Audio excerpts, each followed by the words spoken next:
चंद्रयान-3 दहाड़ मारता हुआ चांद की चौथी कक्षा में प्रवेश कर चुका है और लगातार चांद की फोटो भी शेयर कर रहा है।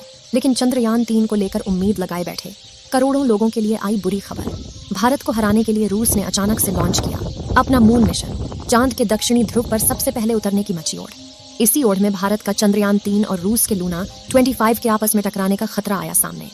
यह स्पेस एक्सप्लोरेशन है या भारत को नीचा दिखाने की कोई साजिश? दोस्तों, हमारा चंद्रयान में चांद के चौथे ऑर्बिट में चक्कर लगा रहा है और यह चांद पर उतरने के काफी नजदीक है। हम सभी भारतीय मिशन को लेकर बहुत ज्यादा उत्साहित हैं और इस उत्साह की एक बड़ी वजह यह भी है कि हमारा अंतरिक्ष यान चांद के दक्षिणी ध्रुव में उतरने वाला है। जैसा कि हमें उम्मीद थी कि इस मिशन के सक्सेसफुल होते ही भारत चांद के इस इलाके में उतरने वाला दुनिया का पहला देश बन जाएगा।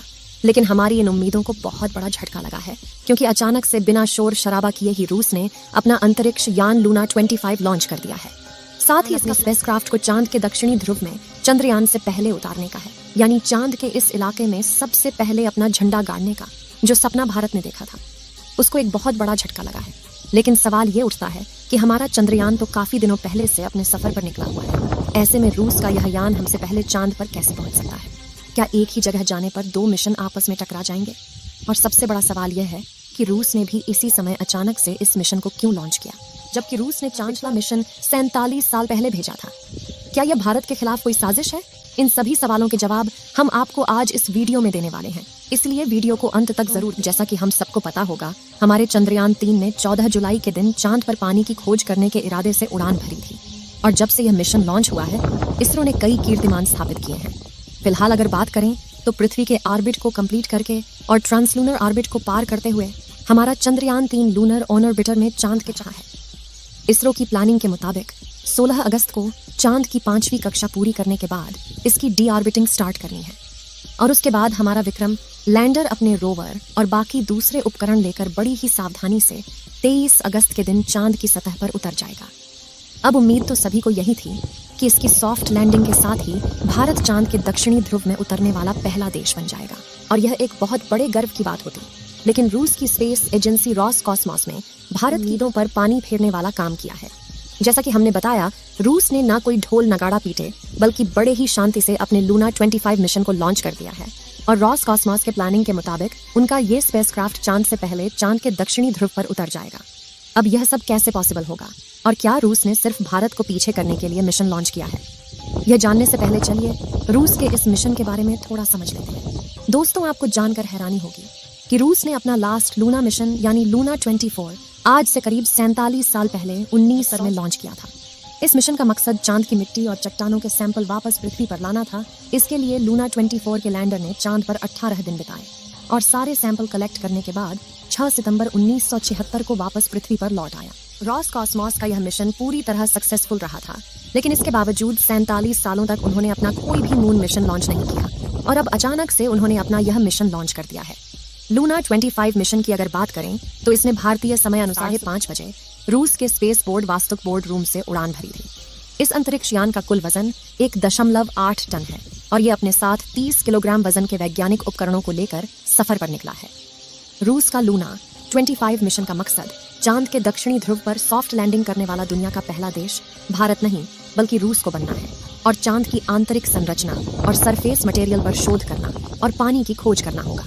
इसके लिए चांद की सतह में करीब 6 इंच गहरा गड्ढा खोदकर सैंपल निकालना होगा और फिर उसमें जमे हुए पानी की खोज करेगा, जो कि चांद पर मानव जीवन के पनपने के लिए बहुत महत्वपूर्ण है। अपने इन सभी कामों को अंजाम देने के लिए लूना 25 का लैंडर चांद पर करीब 1 साल तक रहेगा और एक्सपेरिमेंट करेगा, जबकि हमारे चंद्रयान-3 का मिशन सिर्फ 2 हफ्ते का होगा।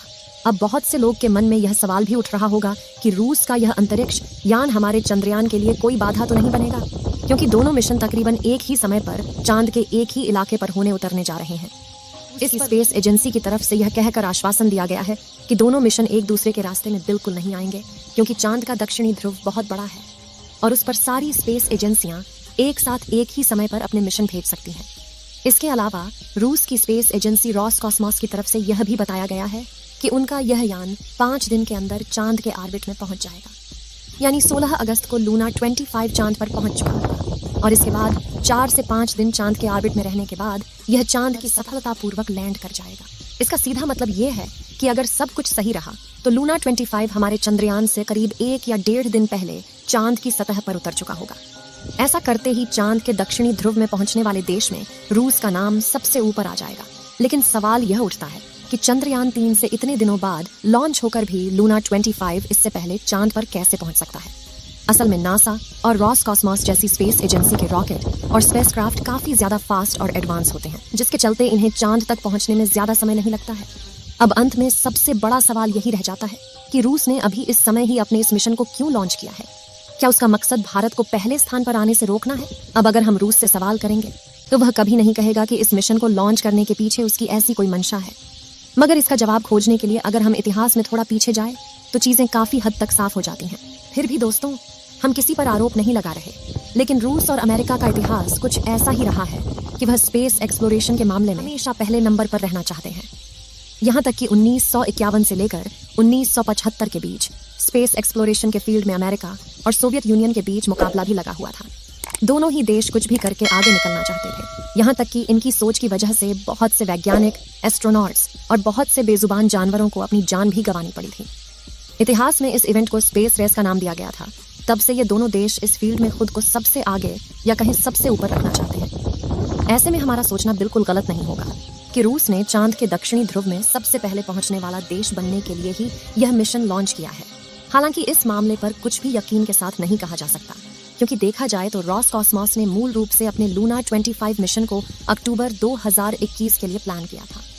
बल्कि इतिहास में थोड़ा और पीछे जाकर देखें तो पता चलता है कि यह मिशन अलग अलग कारणों के चलते करीब 25 सालों से डिले हो रहा था। यानी ऐसा नहीं है कि रूस ने भारत को पीछे करने के लिए ही अभी ताज़ा खोया है। यही वजह है कि इस मामले में खुले तौर पर कुछ भी कहना उचित नहीं होगा।